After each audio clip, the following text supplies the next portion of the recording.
मुरली की तारीख है 14 फरवरी 2024। बाबा कहते हैं, मीठे बच्चे, अंतर्मुखी हो, अपने कल्याण का ख्याल करो। घूमने फिरने जाते हो तो एकांत में विचार सागर मंथन करो। अपने से पूछो, हम सदा हर्षित रहते हैं? आज का प्रश्न है, रहम दिल बाप के बच्चों को अपने पर कौन सा रहम करना चाहिए? बाबा का उत्तर है, जैसे बाप को रहम पड़ता है कि मेरे बच्चे कांटे से फूल बने। बाप बच्चों को गुलगुल बनाने की कितनी मेहनत करते हैं, तो बच्चों को भी अपने ऊपर तरस आना चाहिए कि हम बाबा को बुलाते हैं, हे पतित पावन आओ, फूल बनाओ। अब वह आए हैं तो क्या हम फूल बनेंगे? क्या हम फूल नहीं बनेंगे?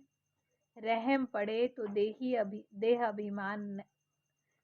अभिमानी रहे। बाप जो सुनाते हैं उसको धारण करें। बाबा कहते, रहम अगर हो तो देही अभिमानी बनेंगे और बाबा जो कहे उसको धारण करेंगे। ओम शांति। ये जो बच्चे समझते हैं, यह बाप भी है, टीचर भी है तो सदगुरु भी है। तो बाप बच्चों से पूछते हैं कि तुम यहाँ जब आते हो तो इन लक्ष्मी नारायण के और सीढ़ी के चित्र को देखते हो। जब दोनों को देखा जाता है तो एम ऑब्जेक्ट और सारा चक्र बुद्धि में आ जाता है कि हम देवता बनकर फिर ऐसे सीढ़ी उतरते आए। ये ज्ञान तुम बच्चों को ही मिलता है। तुम हो स्टूडेंट। एम ऑब्जेक्ट सामने खड़ा है, कोई भी आए तो उनको समझाओ, ये हमारा एम ऑब्जेक्ट है, हमारा लक्ष्य है। इस पढ़ाई से ये देवी देवता जाकर बनते हैं, फिर 84 जन्म की सीढ़ी उतरते हैं, फिर रिपीट करना है। बहुत इजी नॉलेज है, फिर भी पढ़ते पढ़ते नापास क्यों हो पढ़ते हैं? उस जिस्मानी पढ़ाई से भी ये ईश्वरीय पढ़ाई बिल्कुल सहज है। एम ऑब्जेक्ट और 84 जन्मों का चक्र बिल्कुल सामने खड़ा है। ये दोनों चित्र विजिटिंग रूम में होने ही चाहिए। सर्विस करने के लिए सर्विस का हथियार भी चाहिए। आज बाबा ने कहा, सीढ़ी और 84 के जन्मों की सीढ़ी और श्री लक्ष्मी नारायण का चित्र, ये हथियार है ज्ञान सुनाने के लिए। सारा ज्ञान इसमें ही है। ये पुरुषार्थ भी हम अभी करते हैं। सतो प्रधान बनने के लिए बहुत मेहनत करनी है। इसमें अंतर्मुखी होकर विचार सागर मंथन करना है। घूमने फिरने जाते हो तो भी बुद्धि में यही होना चाहिए। ये तो बाबा जानते हैं है सब नंबरवार। कोई अच्छी तरह से समझते हैं तो जरूर पुरुषार्थ करते होंगे अपने ही कल्याण के लिए। हर एक स्टूडेंट समझते हैं ये अच्छा पढ़ते हैं, खुद नहीं पढ़ते तो अपने को ही घाटा डालते हैं। अपने को ही कुछ लायक बनाना चाहिए ना। तुम भी स्टूडेंट है, सो भी अपने बाप के। ये ब्रह्मा भी पढ़ते हैं। ये लक्ष्मी नारायण है मर्तबा और सीढ़ी है 84 के जन्मों के चक्र की। ये पहले नंबर का जन्म, ये लास्ट नंबर का जन्म। तुम देवता बनते हो। अंदर आने से ही सामने एम ऑब्जेक्ट और सीढ़ी को समझाओ। रोज आकर इनके सामने बैठो तो स्मृति आए। तुम्हारी बुद्धि में है कि बेहद का बाप अब हमको समझा रहे हैं। सारे चक्र का ज्ञान अब तुम्हारी बुद्धि में है। सारे चक्र का ज्ञान अब तुम्हारी बुद्धि में भरपूर है तो कितना हर्षित रहना चाहिए। अपने से पूछना चाहिए कि हमारी वह अवस्था क्यों नहीं रहती। क्या कारण है जो हर्षित रहने में रोला पड़ता है?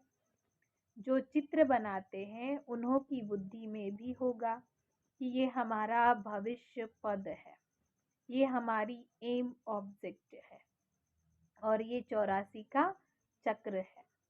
गायन भी है सहज राजयोग। तो बाबा रोज समझाते हैं कि तुम बेहद के बाप के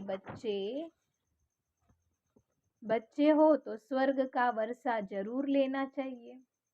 और सारे चक्र का राज भी समझाया है, तो जरूर वो याद करना पड़े। और फिर बातचीत करने में भी मैनर्स बहुत अच्छे चाहिए, चलन बहुत अच्छी चाहिए। चलते फिरते काम काज करते बुद्धि में सिर्फ यही रहे कि हम बाप के पास पढ़ने के लिए आए हैं। ये ज्ञान ही तुमको साथ ले जाना है, बाकी सब यहाँ रह जाएगा। पढ़ाई तो सहज है, परंतु अगर पूरी रीति पढ़ेंगे नहीं तो टीचर जरूर ख्याल रखेगा कि अगर क्लास में बहुत डल बच्चे हैं तो हमारा नाम बदनाम होगा, इजाफा नहीं मिलेगा, गवर्नमेंट कुछ नहीं देगी। ये भी स्कूल है ना, इसमें इजाफा आदि की बात नहीं है, फिर भी पुरुषार्थ तो कराया जाता है ना। चलन को सुधारो, दैवी गुणों को धारण करो, कैरेक्टर अच्छे होने चाहिए। बाप तो तुम्हारे कल्याण के लिए आए हैं, परंतु बाप की श्रीमत पर नहीं चलते हैं। श्रीमत कहे यहाँ जाओ तो जाएंगे नहीं, कहेंगे वहाँ गर्मी है, यहाँ ठंडी है। बाप को पहचानते नहीं कि कौन हमको कहते हैं। बाबा कहते ये समझते नहीं है कि श्रीमत किसकी है, कौन कह रहा है। ये साधारण रथ ही बुद्धि में आता है, वो बाप बुद्धि में आता नहीं है, क्योंकि वो निराकार है, दिखाई नहीं देता। बड़े राजाओं का कितना सबको डर रहता है, बड़ी अथॉरिटी होती है ना। यहाँ तो बाप कहते हैं मैं गरीब निवाज हूँ, मुझ रचता और रचना के आदि मध्य अंत को कोई भी नहीं जानते हैं। कितने ढेर मनुष्य हैं, कैसी कैसी बातें करते हैं, क्या क्या बोलते रहते हैं। भगवान क्या चीज होती है ये तो कोई भी नहीं जानते, वंडर है ना। बाप कहते हैं मैं साधारण तन में आकर अपना और रचना के आदि मध्य अंत का परिचय देता हूँ। 84 की ये सीढ़ी कितनी क्लियर है। बाप कहते हैं मैंने तुमको ये बनाया था, अब फिर बना रहा हूँ।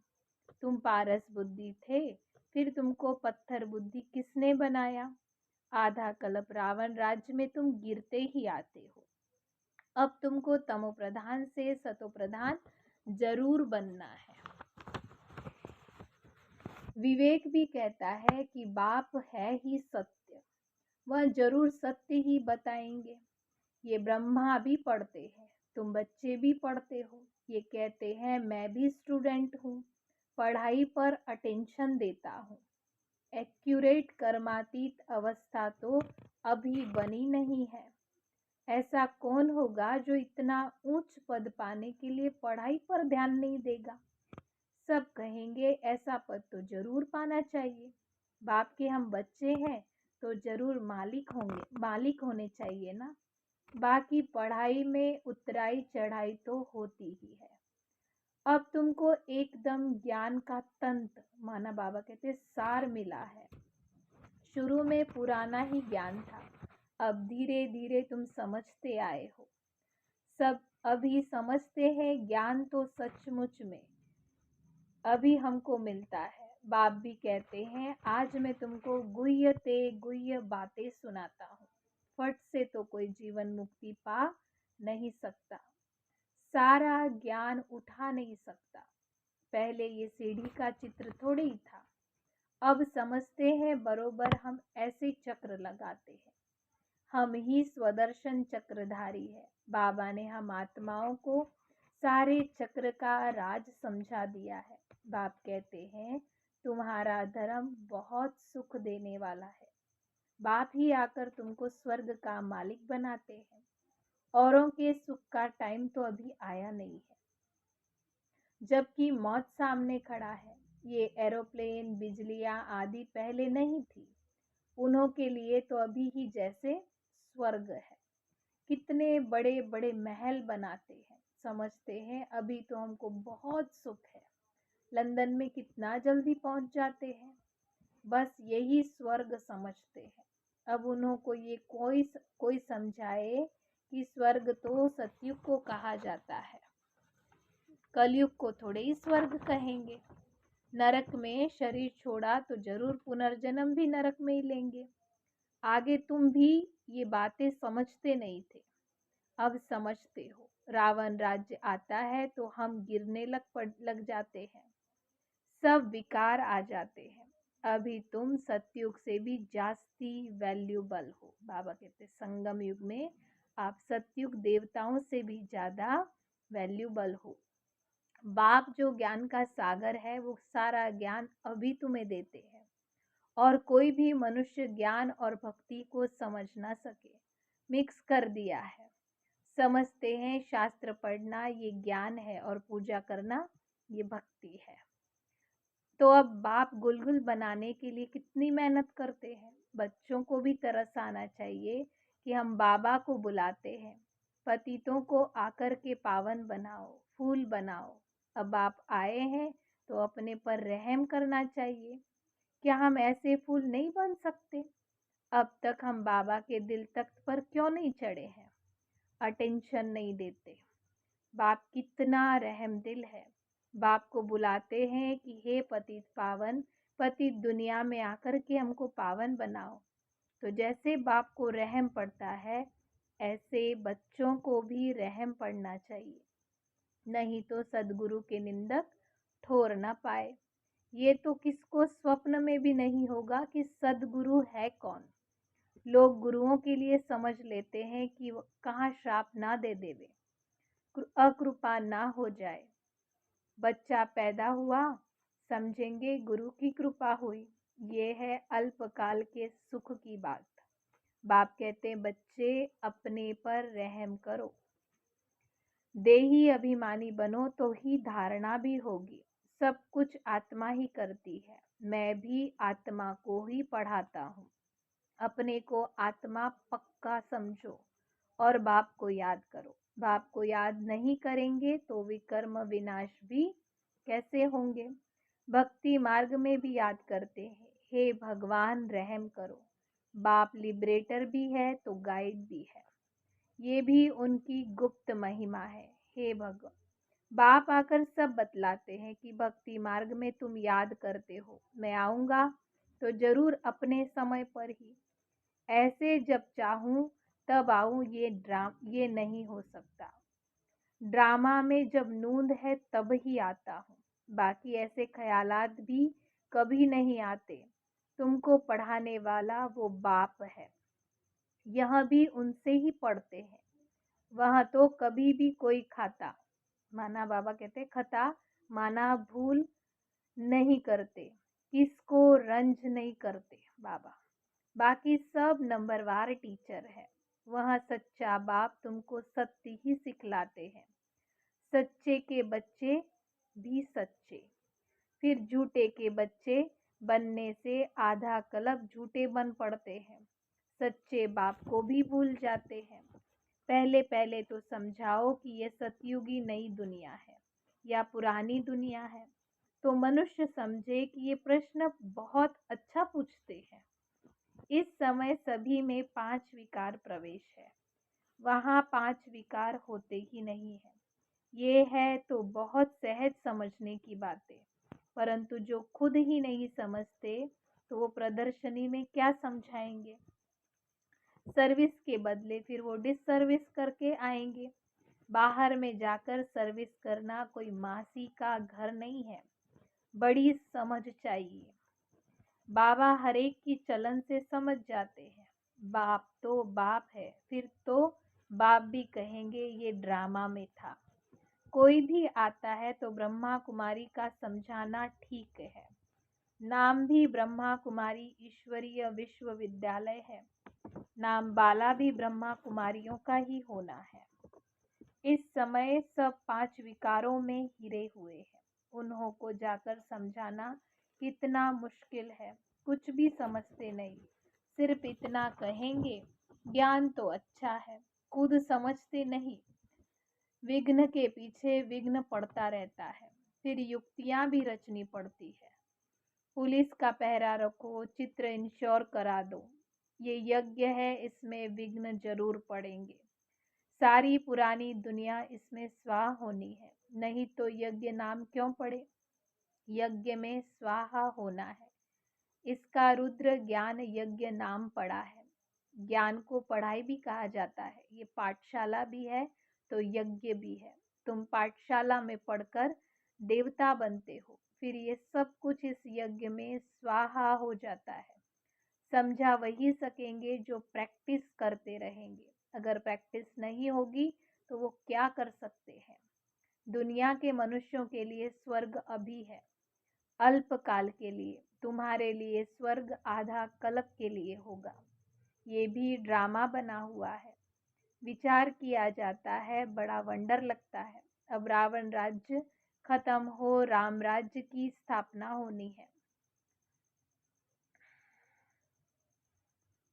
इसमें क्या क्या समझाया? ये ब्रह्मा भी बाप से ही सीखा है जो समझाते रहते हैं। बच्चियां भी समझती है, जो बहुतों का कल्याण करते हैं उन्हों को जरूर जास्ती फल मिलेगा। पढ़े हुए के आगे अनपढ़े जरूर भरी ढोएंगे।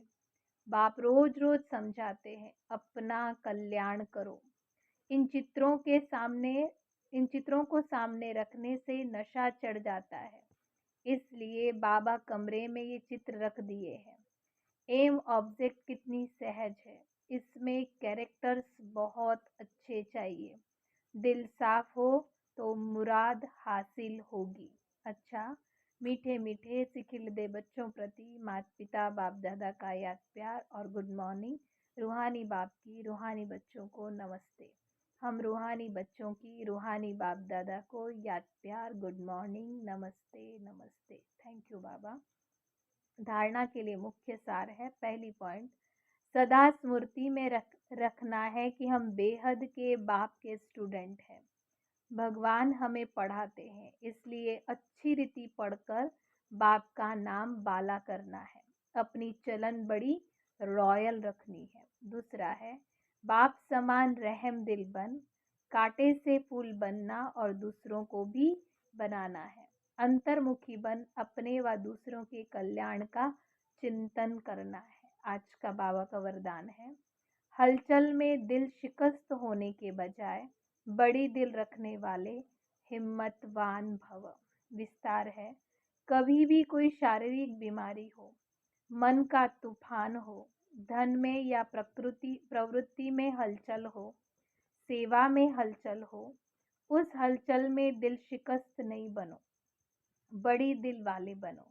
जब हिसाब किताब आ गया, दर्द आ गया, तो उसे सोच सोच कर दिल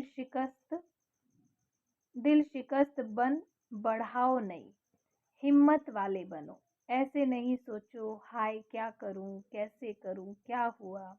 हिम्मत नहीं हारो, हिम्मतवान बनो तो बाप की मदद स्वतः ही मिलेगी। स्लोगन है, किसी की कमजोरी को देखने की आंखें बंद कर मन को अंतर्मुखी बनाओ। अच्छा, ओम शांति।